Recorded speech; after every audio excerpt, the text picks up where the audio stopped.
Dietro al piano di lacrime e sangue presentato dal management italiano della FedEx TNT non c'è una crisi, come sarebbe naturale immaginare, ma una procedura di riorganizzazione aziendale di licenziamento collettivo per 61 lavoratori, di cui 40 nel Veneto, e 115 trasferimenti per lo più verso Milano e Roma, che di fatto non sono che altri licenziamenti.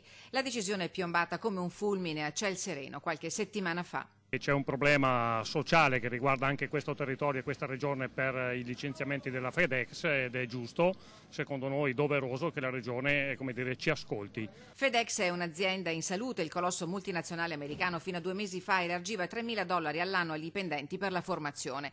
In Italia dal 1 marzo, contestualmente al cambio del management, sono partite le procedure di licenziamento collettivo e del piano che prevede la chiusura di 24 sedi su 34. Siamo per cercare di salvaguardare i posti di lavoro e lottiamo per evitare che questo modello che vogliono impostare, che è di esternalizzare alle cooperative, ritorni ad essere il modello che FedEx ha, che è quindi l'internalizzazione con la dignità del lavoro, la dignità della professionalità.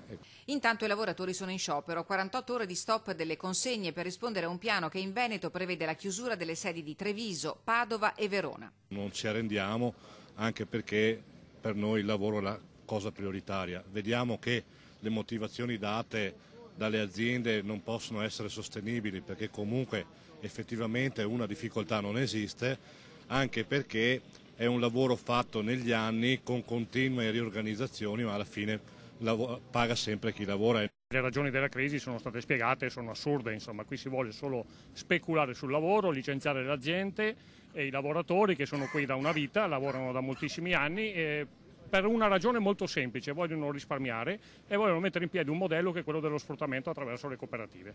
Giorno 7, appuntamento al Mise. Stamattina l'assessore regionale al lavoro Elena Donazzana ha detto alle organizzazioni sindacali che la Regione chiederà il ritiro della procedura di licenziamento collettivo e l'apertura di un confronto con i lavoratori circa un modello organizzativo aziendale sostenibile che garantisca un'occupazione stabile e tutelata.